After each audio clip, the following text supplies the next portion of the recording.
Kita sedang hidup di saat dunia kita sudah hampir tiba ke penghujungnya.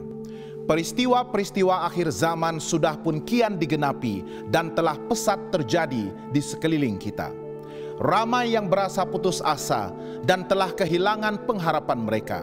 Kesan daripada masa-masa kesukaran dan pelbagai jenis permasalahan serta tekanan hidup. Ramai yang sedang mencari-cari jawaban kepada segala persoalan hidup mereka. Berita baik untuk Anda, Alkitab akan memberikan kita segala jawabannya. Marilah kita menerokai fakta-fakta menakjubkan daripada Alkitab untuk pengharapan terakhir kita pada akhir zaman ini.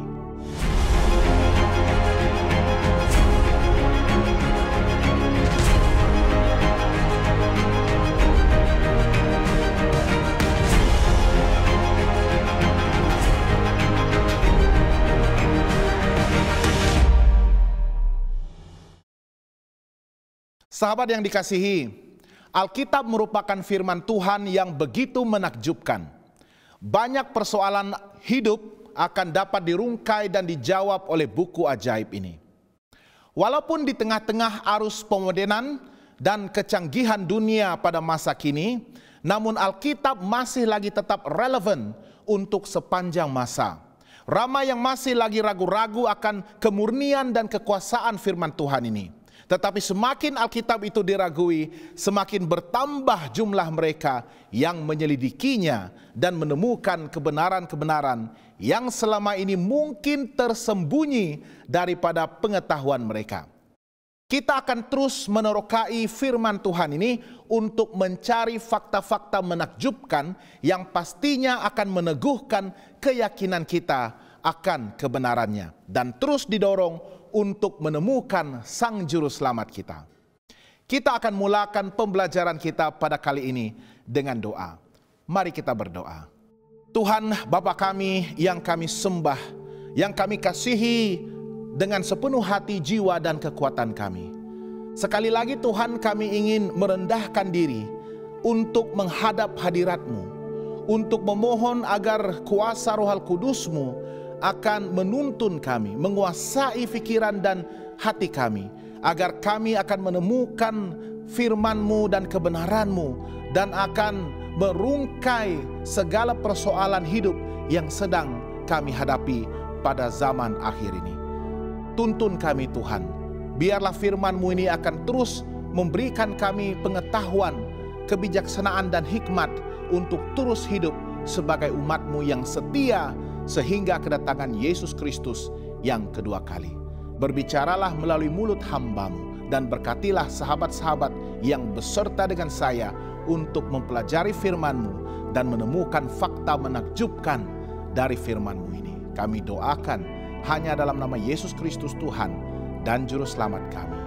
Amin. Salah satu keajaiban Alkitab adalah keharmonian isinya, sehingga dapat membentuk satu kesatuan yang begitu sempurna. Perhatikan fakta-fakta menakjubkan ini. Alkitab Perjanjian Lama dan Perjanjian Baru mempunyai 66 buah buku yang telah diperakui dan membentuk kompilasi buku-buku yang diilhamkan oleh kuasa kekudusan Roh Kudus. Alkitab dituliskan di 3 buah benua dalam 3 bahasa, yaitu Ibrani, Aramaik, dan Yunani. Alkitab juga dituliskan oleh lebih kurang 40 orang penulis yang mewakili latar belakang yang berbeza-beza, seperti para nabi, raja, gembala, ilmuwan, hakim-hakim, panglima, tentara, imam, dan doktor perubatan.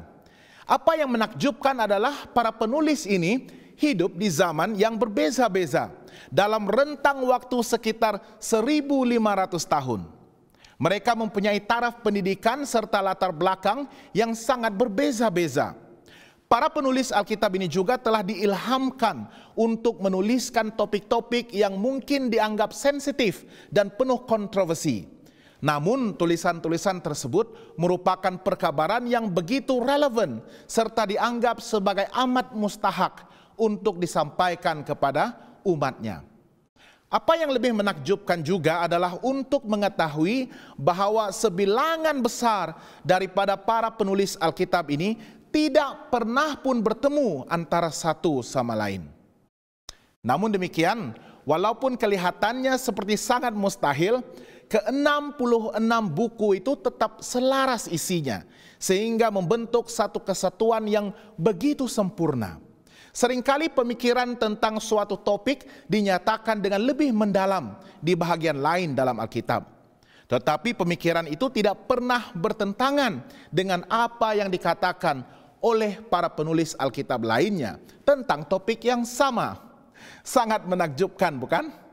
Bayangkan jika kita meminta beberapa orang yang telah menyaksikan peristiwa yang sama untuk memberikan laporan tentang apa yang telah terjadi. Pasti akan sangat berbeza-beza hasilnya. Dan pada akhirnya ianya akan selalu bertentangan antara satu sama lain dalam hal-hal tertentu. Tetapi Alkitab yang dituliskan oleh lebih 40 orang penulis melampaui rentang waktu 1500 tahun. Apabila kita membacanya, kita akan terdengar seolah-olah buku itu dituliskan oleh seorang pengarang yang utama. Dan pada kenyataannya memang begitu. 2 Petrus 1 ayat 21 mengatakan, tetapi oleh dorongan Roh Kudus orang-orang berbicara atas nama Tuhan. Roh Kuduslah yang telah menggerakkan mereka semua. Dialah yang merupakan penulis dan pengarang Alkitab yang sesungguhnya. Keempat-empat Injil, Matius, Markus, Lukas, Yohanes kadang-kadang berbeza dalam cara penyampaian peristiwa yang sama. Tetapi perbezaan itu justru saling melengkapi antara satu sama lain. Untuk mengetahui dengan lebih mendalam dan terperinci lagi tentang apa yang penulis Injil sampaikan tentang kehidupan dan pelayanan Yesus Kristus, maka kita haruslah merujuk kepada keempat-empat Injil itu secara menyeluruh. Ini akan memberikan kepada kita gambaran yang lebih luas tentang peristiwa-peristiwa tersebut. Dan justru membantu kita untuk lebih memahami message yang ingin disampaikan. Tidak akan ada sebarang percanggahan dan kekeliruan dalam apa yang ingin disampaikan oleh penulis-penulis Injil di dalam tulisan-tulisan mereka. Apakah bukti nyata bahwa inspirasi dari Alkitab hadir dalam kehidupan manusia? Alkitab berkata dalam 2 Korintius 5 ayat 17, jadi siapa yang ada di dalam Kristus, ia adalah ciptaan baru. Yang lama sudah berlalu, sesungguhnya yang baru sudah datang. Perubahan dan transformasi hidup yang telah dialami oleh orang-orang yang menuruti Yesus dan seluruh isi Alkitab memberikan bukti yang paling kuat bahwa Alkitab itu memang berasal daripada Tuhan. Pemabuk berubah menjadi orang yang berfikiran jernih. Penzina berubah menjadi orang yang memelihara kemurnian hidupnya. Penagih berubah menjadi bebas daripada ketagihannya. Orang yang suka mengucapkan kata-kata kotor berubah menjadi seseorang yang boleh mengawal lidahnya. Orang yang penakut berubah menjadi orang yang berani. Dan orang-orang yang pemarah berubah menjadi lemah lembut. Seorang warga negara Amerika yang modern dan bijak tetapi tidak percaya akan Alkitab telah mengunjungi sebuah pulau yang sebahagian besar suku-suku primitifnya masih lagi kanibal atau pemakan manusia. Sewaktu dia melihat seorang lelaki tua dari salah satu suku primitif itu sedang membaca Alkitab, dia mengejek orang tua itu karena membaca sebuah buku yang penuh dengan dongeng dan yang telah terbukti kebohongannya. Orang tua primitif itu tersenyum kepadanya dan berkata, sahabat, bersyukurlah karena suku kami sekarang sudah percaya akan buku ini. Kalau tidak, sudah pasti engkau sudah kumakan. Iya, Alkitab benar-benar mampu mengubah kehidupan seseorang itu untuk menjadi lebih baik. Dan fakta menakjubkan ini menguatkan lagi kenyataan bahwa Alkitab itu sesungguhnya diilhami oleh Tuhan. Apakah bukti yang muncul bahwa Alkitab adalah kebenaran? Apabila kita bandingkan nubuatan-nubuatan para nabi dalam perjanjian lama tentang Mesias dengan catatan fakta sejarah di dalam perjanjian baru yang meriwayatkan hidup Yesus. Alkitab berkata dalam Lukas 24:27, lalu dia, Yesus, menjelaskan kepada mereka apa yang tertulis tentang dia dalam seluruh kitab suci, mulai dari kitab-kitab Musa dan segala kitab nabi-nabi. Dalam Kisah Para Rasul 18:28, sebab dengan tak jemu-jemunya Apolos membantah orang-orang Yahudi di muka umum dan membuktikan dari kitab suci bahwa Yesus adalah Mesias. Nubuatan perjanjian lama tentang Mesias yang akan datang di zaman perjanjian baru telah disampaikan secara terperinci dan sangat jelas terwujud di dalam diri Yesus Kristus yang lahir di Bethlehem.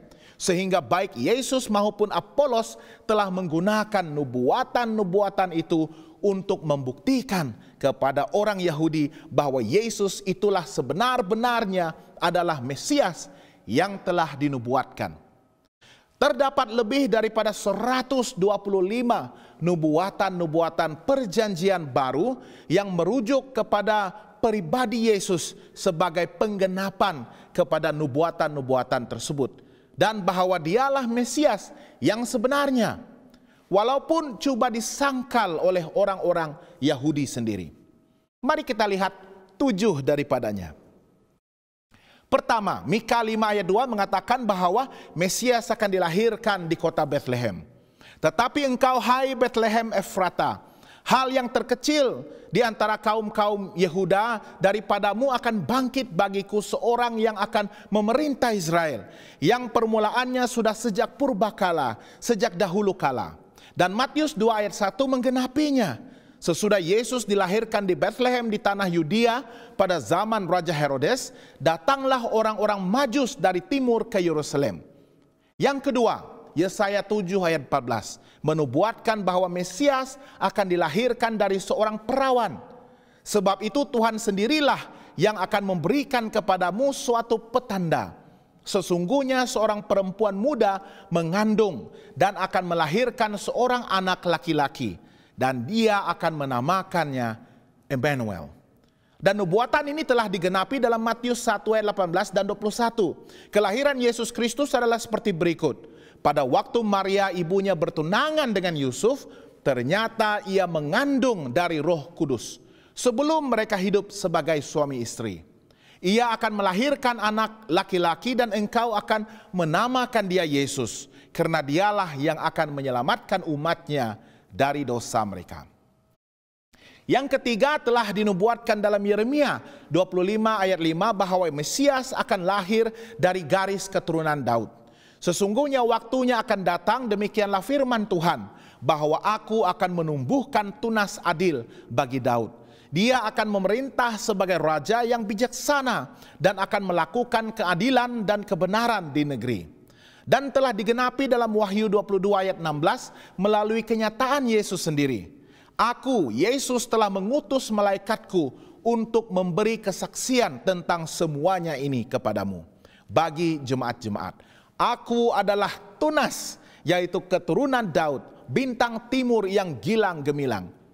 Keempat, Mesias yang lahir itu akan menghadapi ancaman pembunuhan dari Raja Herodes. Dalam Yeremia 31:15, beginilah firman Tuhan.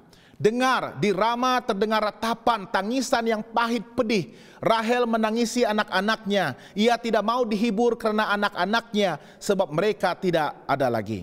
Dan Matius 2 ayat 16 hingga 17 menggenapinya.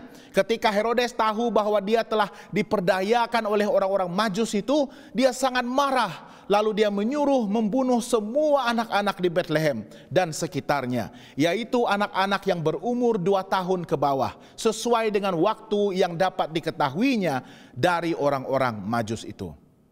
Dengan demikian genaplah firman yang disampaikan oleh Nabi Yeremia.